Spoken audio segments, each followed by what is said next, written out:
ಅದ್ಭುತವಾದ ಪರಿಚಯ ಆಲ್ರೆಡಿ ಕೊರೋನಾಗಿನ ಮುಂಚೆ ಪರಿಚಯ ಆದ ಏನು ಅವ್ರ ಜೊತೆಗೆ ಎಷ್ಟು ಮಂದಿ ನಾನು ಕನೆಕ್ಟ್ ಮಾಡಿದ್ದೀನಿ ನಾನು.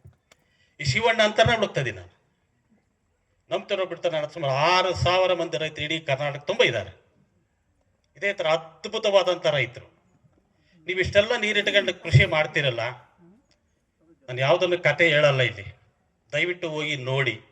ಕತೆಗಳು ಯಾವುದು ಹೇಳಲ್ಲ. ಈಗಲೇ ಬೇಕಾ ನಂಬರ್ ಕೊಡೋದ್ರೆ ಕೊಡ್ತೀನಿ. ತೂಬರಿಕೆರೆ ಹತ್ರ ಅವ್ರ ಹೆಸರು ನನಗೆ ನೆನಪಿಗೆ ಬರ್ತಾ ಇಲ್ಲ, ವೆಂಕಟರಮಣಯ್ಯ, ಆಮೇಲೆ ಪಾರಿಜಾತ ಅಂತ ಹೇಳ್ಬಿಟ್ಟು ಅವರಿಬ್ಬರು ಗಂಡ ಹೆಂಡತಿ.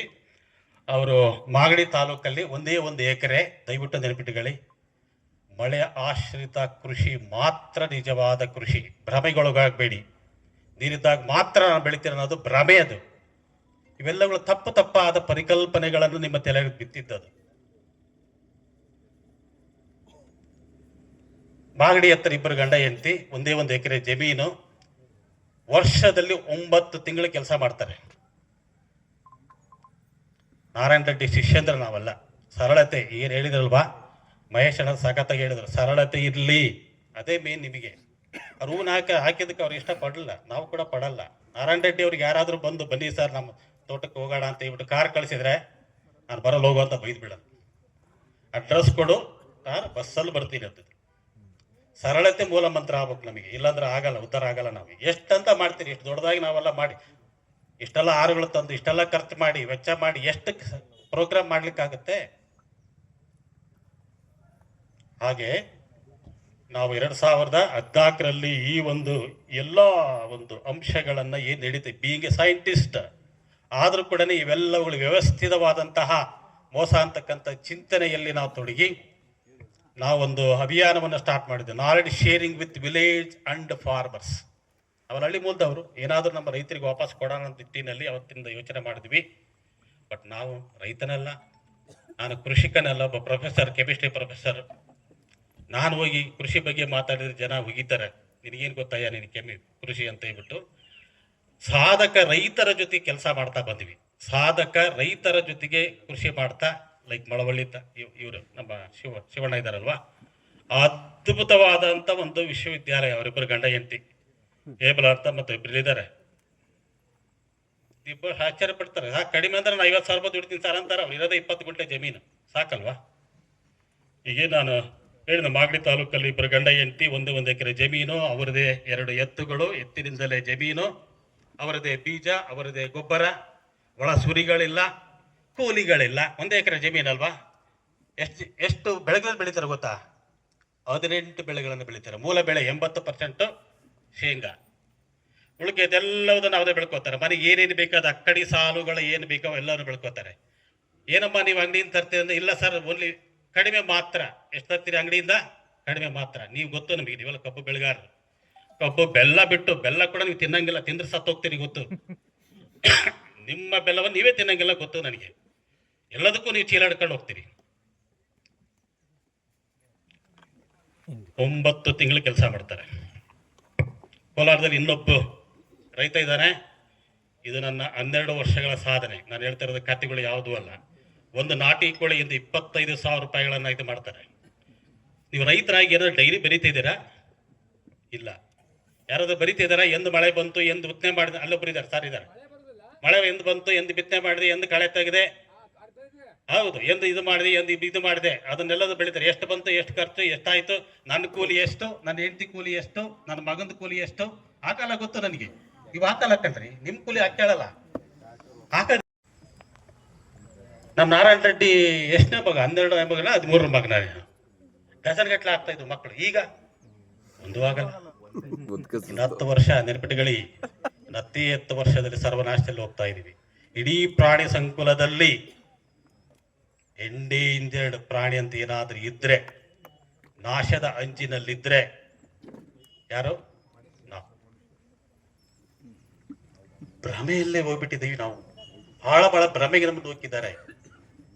ಅದನ್ನ ತಪ್ಪಿಸ್ಬೇಕಂದ್ರೆ ಒಂದೇ ಒಂದು ದಾರಿ ಅಂದ್ರೆ ನೀವು ಕೃಷಿಕರು.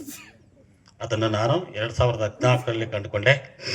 ಆಗ ದೊಡ್ಡ ಕೃಷಿಕರ ಜೊತೆಗೆ ನಾನು ಜೋಡಣೆ ಮಾಡ್ಕೊಂಡೆ. ಪ್ರಥಮವಾಗಿ ಸಿಕ್ಕರು ನಾಡೋಜ ನಾರಾಯಣ ರೆಡ್ಡಿ ಅವರು. ಸುಮಾರು ಕಾರ್ಯಕ್ರಮಗಳನ್ನು ಅವ್ರ ತೋಟದಲ್ಲಿ ಮಾಡ್ತಾ ಅವರ ಒಂದು ತಿಳುವಳಿಕೆಗಳನ್ನು ನಾನು ತಿಳಿತಾ ಈಗ ಹೆಚ್ಚು ಕಡಿಮೆ 36 ಸಣ್ಣ ಸುಮಾರು 11 ದಿವಸ ಅವರ ಒಂದು ಲಾಂಗ್ ವಿಡಿಯೋಗಳನ್ನು ಮಾಡಿ ಈಗ 5ರಿಂದ 6, 8, 10 ನಿಮಿಷಗಳ ಸಣ್ಣ ವಿಡಿಯೋಗಳನ್ನು ಮಾಡಿಬಿಟ್ಟಿದ್ದೀವಿ. 36 ವಿಡಿಯೋಗಳನ್ನು. ಕೊರೋನಾ ಬಂತಲ್ವಾ, 2 ವರ್ಷ ತಪಸ್ಸಿನಂತೆ ಬೆಳಗಿಂದ ಸಂಜೆವರೆಗೆ ನಾನು, ನನ್ನ ಮಗ, ನನ್ನ ಜೊತೆಗೆ ಇನ್ನೊಬ್ಬರು ಪ್ರೊಫೆಸರು, BIT ಪ್ರೊಫೆಸರ್ ಒಬ್ಬರು, ಜೊತೆಗೆ ಇನ್ನೊಬ್ಬರು, 2 ವರ್ಷಗಳ ಕಾಲ ಟೈಟ್ಲ್ಗಳು ಮಾಡಿ ಇಂಗ್ಲಿಷ್ ಟೈಟ್ಲ್ ಕೂಡ ಹಾಕಿದ್ದೇವೆ. ದೇಶ ವಿದೇಶದಲ್ಲಿ ಕೂಡ ನಾರಾಯಣ ರೆಡ್ಡಿ ಹೆಸರು ಉಳಿಬೇಕಂತ ಹೇಳಿ ಆ ಟೈಮಲ್ಲಿ ನಾರಾಯಣ ರೆಡ್ಡಿ ಫೌಂಡೇಶನ್ ಅಂತಕ್ಕದ್ದನ್ನು ಸ್ಟಾರ್ಟ್ ಮಾಡಿ, ಆ ಫೌಂಡೇಶನ್ಗೆ ನಮ್ಮ ಯಲ್ಲಪ್ಪ ರೆಡ್ಡಿಯವರು ಅವ್ರ ಮೂಲಕವಾಗಿ ಒಂದು ಅದ್ಭುತವಾದ ಕೃಷಿಯನ್ನು ಕಟ್ಟೋಣ ಅಂತ ಹೇಳ್ಬಿಟ್ಟು ಪ್ರಯತ್ನ ಪಟ್ವಿ. ಅಲ್ಲಿ ಆ ಒಂದು ಸಂಬಂಧಗಳು ಸರಿಯಾಗಿ ಕೂಡಿ ಬರಲಿಲ್ಲ, ಸಹಕಾರ ಮಾಡಲಿಲ್ಲ. ಬಟ್ ನಾರಾಯಣ ರೆಡ್ಡಿ ಫೌಂಡೇಶನ್ ಜೊತೆಗೆ ನಾವು ಈಗಲೂ ಕೆಲಸ ಮಾಡ್ತಾ ಇದ್ದೀವಿ. ಅವ್ರ ತತ್ವಗಳನ್ನು, ಅವ್ರ ಪ್ರಿನ್ಸಿಪಲ್ಗಳನ್ನು ಆ ಒಂದು ಇದ್ರ ಮೂಲಕವಾಗಿ 2 ಪುಸ್ತಕಗಳನ್ನ ತರಲಾಯಿತು. ಒಂದು ಪ್ರಶಾಂತ್ ಜಯರಾಮ್ ಅವರು ಒಂದು ಬರೆದಿದ್ದಾರೆ, ಗೊತ್ತಲ್ಲ ನಿಮಗೆ, ನಿಮ್ಮವರೇ, ಈ ಕಡೆಯವರೇ. ಪ್ರಶಾಂತ್ ಜಯರಾಮ್ ಒಂದು ಬುಕ್ ಬರೆದಿದ್ದಾರೆ, ಇನ್ನೊಂದು KP ಸುರೇಶ್ ಅವರು ಒಂದು ಬುಕ್ ಬರೆದಿದ್ದಾರೆ. 2 ಬುಕ್ಗಳನ್ನು ಬರೆಸಲಾಯಿತು. ಈಗಲೂ ಕೂಡ ಅಲ್ಲಿ ನಿರಂತರವಾದಿ ಕಾರ್ಯಕ್ರಮಗಳನ್ನು ಮಾಡ್ತಾ ನಾವು ಮರಿಬಾರ್ದು, ಹಳಬರನ್ನು ಮರಿಬಾರ್ದು. ಬಹಳ ಮಂದಿ ಮರ್ತೋಗ್ಬಿಟ್ಟಿವಿ, ಆ ತತ್ವಗಳನ್ನು ಮರ್ತೋಗ್ಬಿಟ್ಟಿವಿ.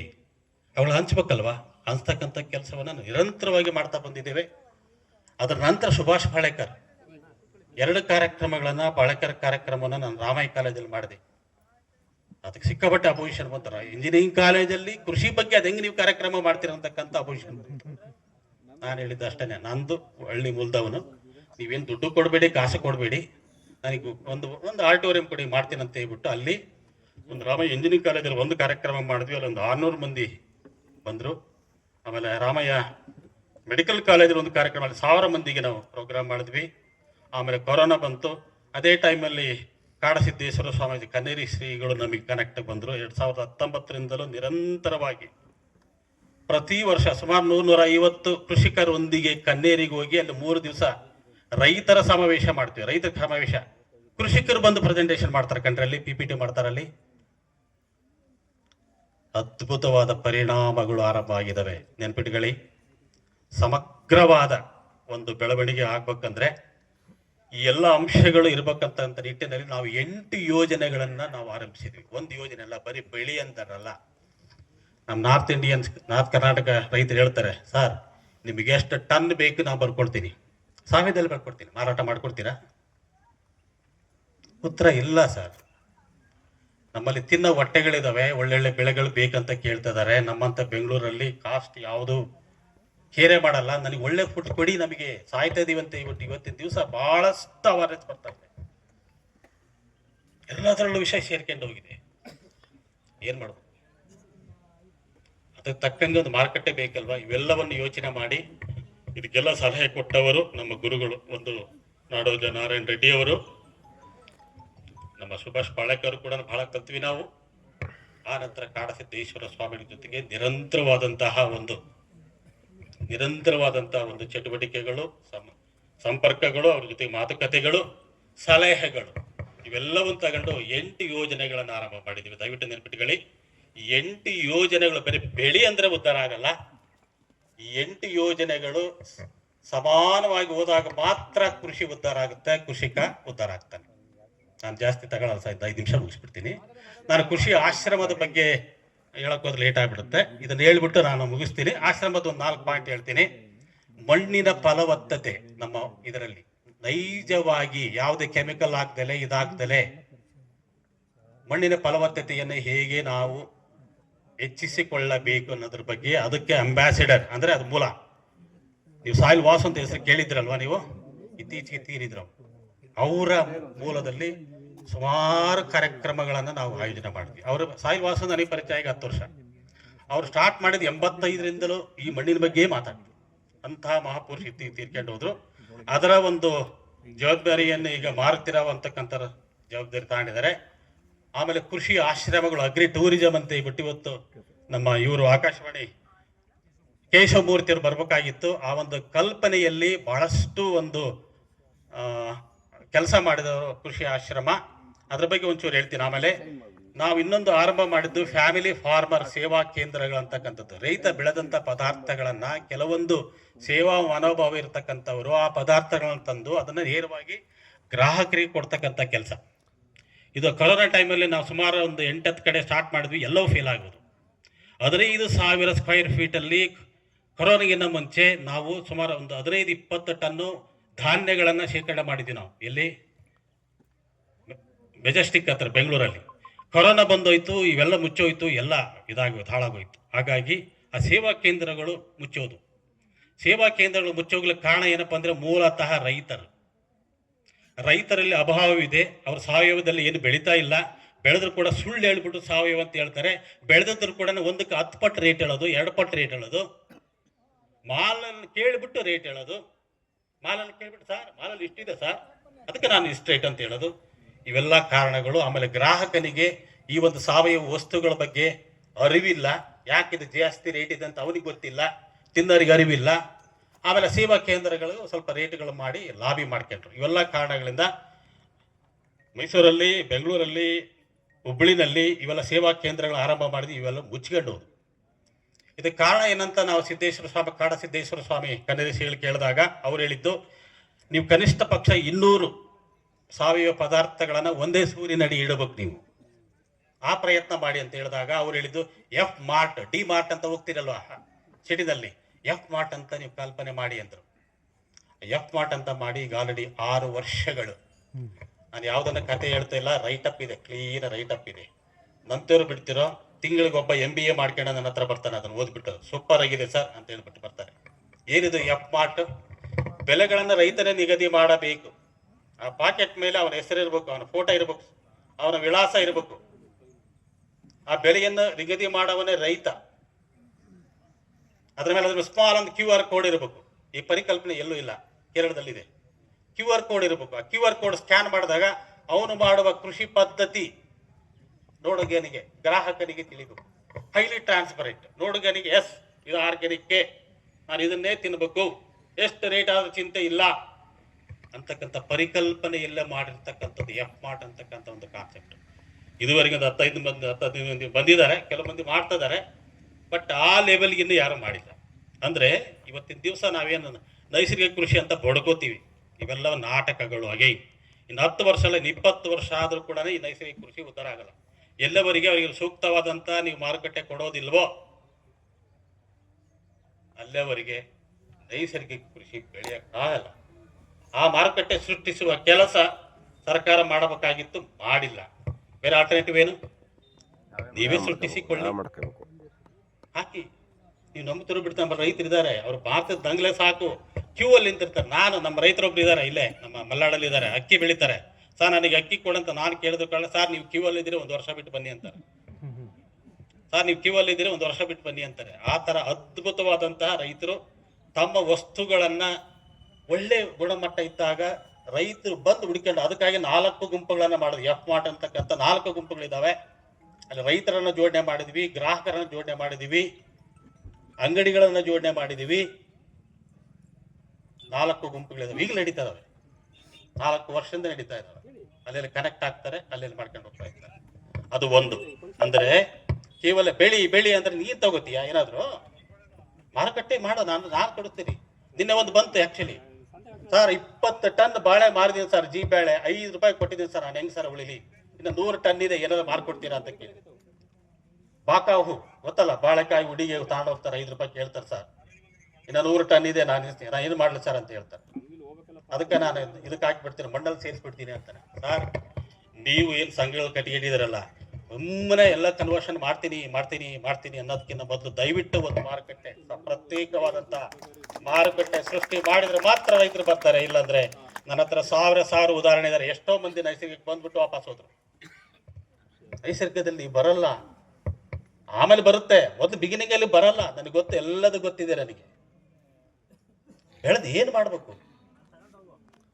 ಆ ಪರಿಕಲ್ಪನೆ ಬೇಕು. ಇನ್ನ ಒಂದು ಗುಡಿ ಕೈಗಾರಿಕೆಗಳು ನೆನಪಿಟ್ಕೊಳ್ಳಿ.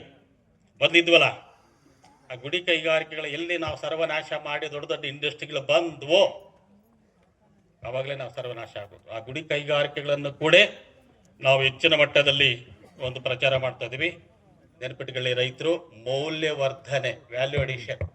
ನೀವು ಮಾಡಿದಂಥ ಪದಾರ್ಥಗಳನ್ನು ಎಲ್ಲಿಯವರೆಗೆ ಅಟ್ಲೀಸ್ಟ್ ಪ್ರಥಮ ಹಂತದ ಮೌಲ್ಯವರ್ಧನೆ ಮಾಡದಲ್ಲೇ ನೀವು ನೇರವಾಗಿ ಮಾರುಕಟ್ಟೆ ನಂಗೆ ಕಳಿಸ್ತಿರಲ್ವಾ, ಆ ಟ್ರಾಲಿ ಬರುತ್ತೆ, ಅಲ್ಲಿ ಇದು ಮಾಡುತ್ತೆ, ಅಲ್ಲಿಂದ ಹಂಗೆ ಮಾರ್ಕೆಟ್ ಮನೆಗೆ ಕೂಡ ಬರಂಗಿಲ್ಲ. ಯಾವುದೇ ಇದು ಕರ್ಮ. ನಾನು ಮೂಲದವನೇ 2062ರಲ್ಲಿ ಹುಟ್ಟಿದ್ದೇನೆ ನಾನು. 63, 64ರಿಂದ 65ರಿಂದಲೂ ನನಗೆ ಗೊತ್ತಿದೆ ನಾವು ಹಳ್ಳಿ ಹೇಗೆ ಬೆಳ್ಕೊಂಬಂತಂತೇಳಿ. ಗುಡಾಣ ಇದರಲ್ಲೇ ಇರುತ್ತವು, ಅಗೇವಂತ ಇರ್ತಿದ್ವು, ಅದಕ್ಕಾಗಿ ಶೇಕಡ ಕೊಟ್ಟೆಗಳು ಅಂತ ಇರ್ತಾ ಇದ್ವು. ಕಣ್ಜ ನೇರವಾಗಿ ಎಂದು ನಾವು ಮಾರಾಟ ಮಾಡ್ತಾ ಇರಲಿಲ್ಲ, ಬರ್ತಾ ಇತ್ತು, 2-3 ವರ್ಷ ಇಟ್ಕೋತಾ ಇದ್ವಿ, ಕಷ್ಟಕ್ಕಂತ ಇಟ್ಕೋತಾ ಇದ್ವಿ. ಈಗಿಲ್ರಿ, ಆ ಮನೆಗಳೇ ಬದಲಾವಣೆ ಆಗ್ಬಿಟ್ವಲ್ಲ. ಎಲ್ಲಾದ್ರೂ ಇದಾವ ಶೇಖರಣೆ ಏನಾದ್ರು ಮಾಡ್ಕೊಂಡಿದ್ದೀರಾ? ದನ ಕಟ್ಟಕ್ಕೆ ಏನಾದ್ರು ಜಾಗ ಮಾಡಿದ್ದೀರಾ? ದನಗಳು ಹೋಗ್ಬಿಟ್ಟು ಹೊರ ಕಟ್ತೀರಿ, ನೀವು ಮಾತ್ರ ಒಳಗೆ ಮಲಗ್ತೀರಿ ಅಲ್ವಾ? ಯಾವಾಗ ಆ ಕೆಲಸ ಮಾಡಿದ್ರೆ ಅವಾಗ್ಲೇ ಹೋಯ್ತು ಕೃಷಿ. ನಾರಾಯಣ ಇದನ್ನ ಹೇಳ್ತಾ ಇದ್ರು, ಬೈತಾ ಇದ್ರು. ಮೌಲ್ಯವರ್ಧನೆ, ಅಟ್ಲೀಸ್ಟ್ ನೀವು ಮಾಡಿದಂತ ಪದಾರ್ಥಗಳನ್ನ ಪ್ರಥಮ ಹಂತ ಅಂದ್ರೆ ಅಟ್ಲೀಸ್ಟ್ ನೀವು ರಾಗಿ ಏನಾದ್ರು ಮಾಡಿದ್ರೆ ಪಾಲಿಶ್ ಮಾಡಿ, ನೀಟಾಗಿ ಮಾಡಿ, ನೀವೇ ಪ್ಯಾಕೆಟ್ ಮಾಡಿ ಮಾರಿ. ಇವತ್ತು ನಮ್ಮಲ್ಲಿ ಸಾಕಷ್ಟು ಮಂದಿ ಗ್ರಾಹಕರಿದ್ದಾರೆ, ನೇರವಾಗಿ ರೈತ ಅಂತ ತಗೊಳಕ್ಕೆ ಇಷ್ಟಪಡ್ತಾ ಇದ್ದಾರೆ. ನೇರವಾಗಿ ರೈತರ ಹತ್ರ ಯಾರು ಮೂಲ ಯಾರು ಬೇಡ ಆಗ್ಬೇಕಾಗಿದೆ. ಆ ಕೆಲಸ ಯಾಕೆ ಮಾಡಬಾರ್ದು? ನೀನು ನಂಬ್ತಿರೋ ಬಿಡ್ತಾರೆ, ರಾಗಿ, ಕೊಬ್ಬರಿ ಮತ್ತು ಬೆಲ್ಲ ಈ ಮೂರನ್ನು ಉಪಯೋಗಿಸಿ 8 ಪದಾರ್ಥಗಳನ್ನ ನಮ್ಮ ರೈತ ಒಬ್ಬರು, ನಿಮ್ಗೆ ಗೊತ್ತಿದೆ ಪರಿಚಯ, ಮೋಹನ್ ಕುಮಾರ್ ಅಂತ ಹೇಳ್ಬಿಟ್ಟು. ಏನ್ ಸರ್? ಮೋಹನ್ ಕುಮಾರ್ ಅಂತ ಹೇಳ್ಬಿಟ್ಟು ತಿಪ್ಟೂರ್ ಹತ್ರ ಹಳ್ಳಿ. ಮೋಹನ್ ಗೊತ್ತಲ್ವಾ? ನಿಮಗೆ ಟ್ರೈನಿಂಗ್ ಕೊಟ್ಟಿದ್ರು. ಎಷ್ಟು ಮಾಡ್ತಾರೆ ಗೊತ್ತಾ? 8 ಪದಾರ್ಥಗಳನ್ನ ಮಾಡ್ತಾರೆ, 32 ಪದಾರ್ಥಗಳನ್ನ ಮಾಡ್ತಾರೆ. ಯಾವುದೇ ಒಂದು ಕ್ಯಾಂಪ್ ಮಾಡಿಸಿದ್ರು ನೋಡಿ, ಅವರು 8 ಪದಾರ್ಥಗಳನ್ನ ಮಾಡ್ತಿದ್ದಾರೆ. ಮೌಲ್ಯವರ್ಧನೆಗಳು ನೀವು ಮಾಡ್ಬೋದು. ವಿಶ್ವೇಶ್ವರ ಸಜ್ಜನ್ ಗೊತ್ತಲ್ಲ ನಿಮ್ಗೆ? 32 ಪದಾರ್ಥಗಳನ್ನ ಮಾಡ್ತಿದ್ದಾರೆ. ಕೇವಲ ಬೇಲದಿಂದಲೇ 10 ಪದಾರ್ಥಗಳನ್ನ ಮಾಡ್ತಿದ್ದಾರೆ. ಬೇಕಾಗಿರೋದು ಕ್ರಿಯೇಟಿವಿಟಿ. ಆಗಲ್ವಾ? ಬನ್ನಿ, ನಾವು ನಿಮ್ಮನ್ನು ಕರ್ಕೊಂಡು ಹೋಗ್ತೀವಿ. ಹೆಸರುಘಟ್ಟದಲ್ಲಿ ಹೇಳ್ಕೊಡಕ್ ರೆಡಿ ಇದ್ದಾರೆ. GKVKನಲ್ಲಿ ಪೋಸ್ಟ್ ಹಾರ್ವೆಸ್ಟಿಂಗ್ ಡಿಪಾರ್ಟ್ಮೆಂಟ್ ಇದೆ, ಅವ್ರ ಜೊತೆ ಸಾಕಷ್ಟು ಕಾರ್ಯಕ್ರಮಗಳನ್ನ ಮಾಡಿದ್ರಿ.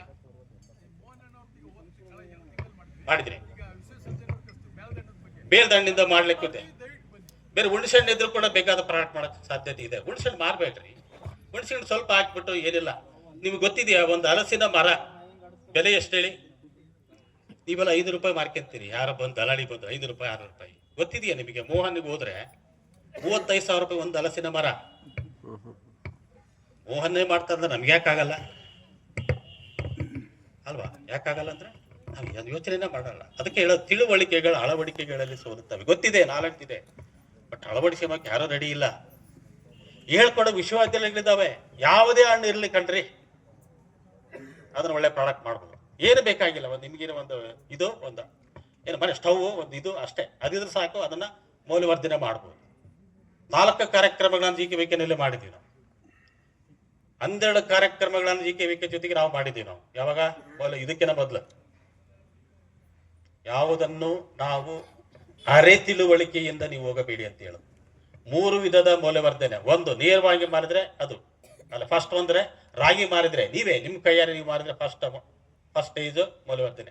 ಅದನ್ನ ನೀವು ಪುಡಿ ಮಾಡಿ ಹಿಟ್ಟು ಮಾಡಿ ಮಾರಿದ್ರೆ ರೇಟ್ ಜಾಸ್ತಿ ಆಗುತ್ತಲ್ವಾ? ಎಷ್ಟಾಯ್ತು? ಅಟ್ಲೀಸ್ಟ್ ಒಂದು 10-20 ರೂಪಾಯಿ ಜಾಸ್ತಿ ಬರುತ್ತೆ. ಅದನ್ನ ನೀವು ಬೇರೆ ಬೇರೆ ಮೌಲ್ಯವರ್ಧನೆ ಮಾಡಿ ನೂಡ್ಲ್ಸ್ ಮಾಡ್ಬೋದು ಅಲ್ವಾ? ಮಿಕ್ಸ್ಚರ್ ಮಾಡ್ಬೋದು. ಮಿಕ್ಸ್ಚರ್ ನೂಡ್ಲ್ಸ್ ಅಲ್ಲಿ ಹೇಳ್ಕೊಟ್ಟಿದ್ದಾರೆ. ಸುಮಾರು ಒಂದು 25 ಪ್ರಾಡಕ್ಟ್ಗಳನ್ನ ಸಿರಿಧಾನ್ಯದಿಂದ ಮಾಡಬಹುದು. ಯಾರು ಸರ್ ಹೇಳ್ಕೊಡ್ತಾರೆ ನಮಗೆ? ಬನ್ನಿ, ಅದಕ್ಕಾಗಿನ ಒಂದು ಡಿಪಾರ್ಟ್ಮೆಂಟ್ ಇದೆ GKVKನಲ್ಲೇ. ಸಿರಿಧಾನ್ಯಗಳಿಂದ ಏನೆಲ್ಲ ಪದಾರ್ಥಗಳನ್ನ ಮಾಡಬಹುದು ಅನ್ನೋದನ್ನ ಪುಕ್ಕಟೆಯಾಗಿ ಹೇಳ್ಕೊಡ್ತಾರೆ ರೈತರಿಗೆ. ನೀವು ಕಲಿಬೇಕಷ್ಟೇ. ಹಾಗಾಗಿ ಮೌಲ್ಯವರ್ಧನೆ 3 ತರಹದ ಮೌಲ್ಯವರ್ಧನೆ. 1 kg 50 ರೂಪಾಯಿ ಇದ್ರೆ ಲಾಸ್ಟ್ ತೃತೀಯ ಹಂತದ ಮೌಲ್ಯವರ್ಧನೆಗೆ ಹೋದಾಗ ಅದು 300 ರೂಪಾಯಿ kg ಆಗುತ್ತೆ. 50 ರೂಪಾಯಿ ಇರ್ತಕ್ಕಂಥದ್ದು 300 ರೂಪಾಯಿ ಆಯ್ತಲ್ಲ, ಮಾಡ್ಲಿಕ್ಕಾಗಲ್ವಾ? ನಮ್ಮಲ್ಲಿ ಇದರ ಕಂಡ್ರಿ SLC ಆಗ್ಲದ್ರು PUC ಮಾಡ್ಕೊಳ್ಳೋದ್ರ ಕೂಡ ಸಿಕ್ಕಾಬಟ್ಟೆ ಜನ ನಮ್ಮ ಜೊತೆಗೆ ವರ್ಕ್ ಮಾಡ್ತಾರೆ. ಅವ್ರನ್ನ ಉದಾಹರಣೆ ಕೊಟ್ಬಿಟ್ಟೆ ನಿಮಗೆ ಹೇಳ್ತೀವಿ. ಯಾಕಷ್ಟು ಅವಸರ ನಿಮಗೆ? ಸಾಮೂಹಿಕ ಗೋಶಾಲೆಗಳು ಮೊದಲು ಜಂಗಳದನ ಅಂತಿದ್ದು ಗೊತ್ತಲ್ಲ ನಿಮ್ಗೆ? ಹಳ್ಳಿನಲ್ಲಿ ಇಡೀ ಹಳ್ಳಿಗಳ ಗೋವುಗಳನ್ನ ಒಬ್ಬನೇ ಪಾಲನೆ ಮಾಡ್ತಾ ಇದ್ದ ಹೇಳಿ ಹಳ್ಳಿ ಹೋಗ್ಬಿಡ್ತಲ್ಲ ಅದು. ಈಗ ಒಂದು ಹಸು ಸಾಕ್ಬೇಕಂದ್ರೆ ಒಬ್ಬ ಮನುಷ್ಯ ಬೇಕಂದ್ರೆ 25,000 ರೂಪಾಯಿಗಳ ವೆಚ್ಚ. ಗೋ ಆಧಾರಿತ ಕೃಷಿ. ಕೆಲವು ಮಂದಿ ಗೋನೇ ಬೇಡ ಅಂತಾರೆ. ಒಪ್ಕೊಳ್ಳಿ, ಪರವಾಗಿಲ್ಲ, ನನಗೆ ಸಂಬಂಧ ಇಲ್ಲ, ಒಪ್ಕೊಳ್ಳಿ, ಪರವಾಗಿಲ್ಲ. ಬಟ್ ಬೇರೆ ಏನಾದ್ರೂ ಒಂದು ಯಂತ್ರ ಅಥವಾ ತಂತ್ರ ಏನಾದ್ರೂ ಇದೆಯಾ? ಇವತ್ತು ಹಾಕಿದಂತ ಕಸ ನಾಳೆ ಬೆಳಿಗ್ಗೆ ಗೊಬ್ಬರ ಆಗುತ್ತಂತ ಯಾವ್ದೊಂದು ಮೆಷಿನ್ ಕಂಡುಹಿಡಿದಾರೆ ಯಾರಾದ್ರೂ? ಇಲ್ಲ ಇಲ್ಲ. ಅದು ನಮ್ಮ ಗೋಗಳು ಮಾಡ್ತಾವಲ್ಲ, ಯಾಕೆ ಬೇಡವಾ ಗೋವುಗಳು? ಗೋ ಆಧಾರಿತ ಕೃಷಿ ಅಟ್ಲೀಸ್ಟ್ ಒಂದು ಗೋ ಆದ್ರೆ ಇರ್ಲಿ, ಅದು ಒಂದು ಸಮಸ್ಯೆ ಆಗಿದೆ ಅಂತ ಹೇಳ್ಬಿಟ್ಟು ಸಾಮೂಹಿಕ ಗೋಪಾಲನೆ ಅಂತಕ್ಕಂಥ ಒಂದು ವ್ಯವಸ್ಥೆಯನ್ನು ಕೊಂಡು ತಂದಿದ್ವಿ. ಆಮೇಲೆ ಇತ್ತೀಚೆಗೆ ಮಾಡಿರ್ತಕ್ಕಂಥ ಒಂದು ಲಾಸ್ಟ್ 2 ವರ್ಷದ ಮೆಡಿಸಿನಲ್ ಪ್ಲಾಂಟ್, ನಾವೇನು ಇವತ್ತು ಸಾಂಪ್ರದಾಯಿಕ ಬೆಳೆಗಳನ್ನ ಬೆಳೆದು ನಷ್ಟದಲ್ಲಿ ಇದೀವಲ್ಲ, ಹಾಗಾಗಿ ಬೆಂಗಳೂರಲ್ಲಿ ಇರ್ತಕ್ಕಂಥ TD university, CMAP central institute for medicinal plant ಅಂತಕ್ಕಂಥ ಒಂದು ಇನ್ಸ್ಟಿಟ್ಯೂಟ್, ಹೆಸರುಘಟ್ಟ ಇರ್ತಕ್ಕಂಥ ಇನ್ಸ್ಟಿಟ್ಯೂಟ್, ಕಂಪ ಅಂತಕ್ಕಂಥ ಇನ್ಸ್ಟಿಟ್ಯೂಟ್, ಹೀಗೆ ಒಂದು 8 ಇನ್ಸ್ಟಿಟ್ಯೂಟ್ ಜೊತೆಗೆ ಸೇರ್ಬಿಟ್ಟು ನಾವು ನಮ್ಮ ರೈತರು ಈ ಒಂದು ಮೆಡಿಸಿನಲ್ ಪ್ಲಾಂಟ್ಗಳ ಔಷಧೀಯ ಬೆಳೆಗಳನ್ನು ಬೆಳಿಬೇಕು ಅಂತಕ್ಕಂಥ ನಿಟ್ಟಿನಲ್ಲಿ ಇದುವರೆಗೆ 84 ಕಾರ್ಯಕ್ರಮ ಗೂಗಲ್ ಕಾರ್ಯಕ್ರಮಗಳನ್ನು ನಾವು ಆಯೋಜನೆ ಮಾಡಿದ್ವಿ. 84 ಕಾರ್ಯಕ್ರಮ. ಅದರಲ್ಲಿ ಸಸಿಯಿಂದ ಹಿಡಿದು ಮಣ್ಣನ್ನು ಹೇಗೆ ಸುಧಾರಿಸಿಕೊಳ್ಳಬಹುದು, ಮಣ್ಣನ್ನು ಹೇಗೆ ವ್ಯವಸ್ಥೆಯಿಂದ ಮಾಡಬಹುದು. ಬಹಳ ಮಂದಿಗೆ ಮಣ್ಣು ಅಂದ್ರೆ ಏನಂದ್ರೆ ಗೊತ್ತಿಲ್ಲ, ಆರೋಗ್ಯಕರ ಮಣ್ಣು ಅಂದ್ರೆ ಗೊತ್ತಿಲ್ಲ, ಎಷ್ಟು ಕಾರ್ಬನ್ ಕಂಟೆಂಟ್ ಇರಬೇಕು, ಸಾಯಿಲ್ ಕಾರ್ಬನ್ ಇರಬೇಕು ಅನ್ನೋದು ಗೊತ್ತಿಲ್ಲ. ಇಲ್ಲಿಂದ ನಮ್ಮ ವ್ಯವಸ್ಥೆಗಳು ಆರಂಭ ಆಗಬೇಕು. ಬೆಳೆ ಅನ್ನೋದಲ್ಲ, ಎಲ್ಲಿಂದ ಆರಂಭ, ಮಣ್ಣನ್ನು ಸರಿ ಮಾಡಿಸಿಕೊಂಡು ಅಲ್ಲಿಂದ ಆರಂಭ ಆಗಬೇಕು. ಎಲ್ಲವರಿಗೆ ಮಣ್ಣು ಸರೋಗಲ್ವೋ ಅಲ್ಲಿವರೆಗೆ ಇದಾಗಲ್ಲ. ನಾವು ಕಳೆದ 2 ವರ್ಷದಲ್ಲಿ ಒಂದು ಅದ್ಭುತವಾದ ಒಂದು ಸ್ಟಡಿ ಮಾಡ್ತಾ ಇದೀವಿ. ಗುಡಿಬಂಡೆ ಹತ್ರ 8 ತರಹದ ಗೊಬ್ಬರಗಳನ್ನು ಕೊಡ್ತಾ, ಇನ್ಕ್ಲೂಡಿಂಗ್ ನಮ್ಮ ಯೂರಿಯಾ ಅದು ಇದೆಲ್ಲ ಕೊಟ್ಟು, ಗೋಕೃಪಾಮೃತ, ಜೀವಾಮೃತ, ಯೂರಿಯಾ, ಈ ತರ ಕೆಲವೊಂದು 8 ತರಹದ ಇದು ಗೊಬ್ಬರಗಳನ್ನು ಕೊಡ್ತಾ, ಯಾವ ತರಹದ ಗೊಬ್ಬರದಿಂದ ಬೆಳೆದ ಬೆಳೆ ಹೆಚ್ಚಿನ ಮಟ್ಟದ ಪೌಷ್ಟಿಕಾಂಶಗಳನ್ನು ಹೀರಿಕೊಳ್ಳುತ್ತದೆ ಅಂತಕ್ಕಂಥ ಒಂದು ಸ್ಟಡಿ ನಡೆದಿದೆ, ರಿಸಲ್ಟ್ ಬಂದಿದೆ, ಅದನ್ನ ಪಬ್ಲಿಕೇಶನ್ಗೆ ಹೋಗಿದೆ. ಅದು ಬಂದ ಮೇಲೆ ಕನ್ನಡದಲ್ಲಿ ನಾನೇ ಬರಿತೀನಿ. ಈ ತರ ಸ್ಟಡಿ ಆಗಿದಾವೆ. ಏನ್ ಗೊತ್ತಾ ನಿಮಗೆ ತಮಾಷೆ, ಇದೇ ತರ ಸ್ಟಡಿಯನ್ನ ನಮ್ಮ GKVKನಲ್ಲಿ 30 ವರ್ಷಗಳ ಕಾಲ ಮಾಡಿದ್ರು. ಅವ್ರು ಮಾಡಿದಂತ ಮೋಸ ಏನು ಗೊತ್ತಾ, ಓನ್ಲಿ ನಮ್ಮ ಕೊಟ್ಟಿಗೆ ಗೊಬ್ಬರ ಹಾಕಿ ಏನಾಗತ್ತ ಹೇಳಿಲ್ಲ, ಅದನ್ನ ಮುಚ್ಚಿಟ್ಬಿಟ್ರು. ಈಗ ನಮ್ಮ ಒಂದು ಇದ್ರ ಪ್ರಕಾರ, ಸ್ಟಡಿ ಪ್ರಕಾರ, ಅಧ್ಯಯನದ ಪ್ರಕಾರ, ನೀವು ಯಾವುದೇ ಕೆಮಿಕಲ್ ಹಾಕಿ ಏನೇ ಮಾಡಿ ನಮ್ಮ ದನದ ಗೊಬ್ಬರದಿಂದ ಮಾಡಿದಂತ ಏನು ಹಾಕ್ತಿವಲ್ಲ, ಅದರಿಂದ ಜಾಸ್ತಿ ಪೋಷಕಾಂಶಗಳನ್ನ ನಮ್ಮ ಗಿಡಗಳು ಹೀರ್ಕೊಳ್ತವೆ. ಏನು ಪೋಷಕಾಂಶಗಳು? ಈಗ 60 ವರ್ಷಗಳಿಂದ 1 ಸೇಬಣ್ಣು ತಿಂದಿದ್ರೆ ಸಾಕಾಗಿತ್ತು. ಈಗ ಅದೇ 4 ತಿಂದ್ರು ಅಷ್ಟೊಂದು ನ್ಯೂಟ್ರಿಯೆಂಟ್ ಸಿಕ್ಕಲ್ಲ. ಮಣ್ಣಲ್ಲಿ ಸತ್ವ ಇಲ್ಲ. ಗಂಡ ಹೆಂಡತಿ ಜಗಳಾಡ್ತಾರೆ, ಯಾಕೆ? ಮಣ್ಣಲ್ಲಿ ನ್ಯೂಟ್ರಿಯೆಂಟ್ಸ್ ಇಲ್ಲ. ಮಕ್ಕಳು ಯಾಕೆ ಕೇಳ್ತಾ ಇಲ್ಲ? Physically mentally disturbed. ಮಣ್ಣಲ್ಲಿ ಅದು ಹೌದು ಹೇಳ್ಬಿಟ್ಟು ಗೊತ್ತಲ್ಲ ನಿಮಗೆ. ಇದಕ್ಕಿಂತ ತಮಾಷೆ ಬೇಕೇನ್ರಿ? ಇಂತಿಂತ ಮಂತ್ರಿಗಳು ಸೇರ್ಕೊಂಡಿದ್ದಾರೆ ಇವರೆಲ್ಲ. ಜನಸಂಖ್ಯೆಗೆ ತಕ್ಕಂಗೆ ಮದ್ಯದಂಗಡಿ ಇಲ್ವಂತೆ. ಹಂಗಿಂತ ನಿಮ್ ಸಮಸ್ಯೆ ಎಲ್ತಾ ಇರುತ್ತೆ? ಕೇಳಲ್ಲ ಸರ್. ಈ ಗೋಳು ಆಡ್ತೀರ ಅಷ್ಟೇ ಕುತ್ಕೊಂಡು. ಕೇಳಲ್ಲ, ಆಗಲ್ಲ. ಬದಲಾವಣೆ ಆಗುತ್ತಾ? ಆಗೋದಿಲ್ಲ ಅದು. ಬದಲಾವಣೆ ಆಗುತ್ತೆ. ನಾವೇ ಬದಲಾವಣೆಗಳಾಗಬೇಕು. ನಾವೇ ಪ್ರಭಾಕರ ಆಗ್ಬೇಕು. ನಾನು ಏನು ಉದಾಹರಣೆ ಹೇಳಿದ್ರೆ ನೀನು ಬದಲಾವಣೆ ಮಾಡ್ಕೇಳಪ್ಪ. ಯಾಕೆ ನಿನ್ನೊಬ್ಬರು ಅಬಣ್ಯ ಆಗ್ತಿ? ಬೇಡ ಅಲ್ಲ, ಸ್ವಲ್ಪ ಹಾಸ್ಪಿಟ್ಲ್ ಕೇಳಿ ಏನು ಮಾಡಕ್ಕಾಗಲ್ಲ ಅಲ್ಲ ಸರ್.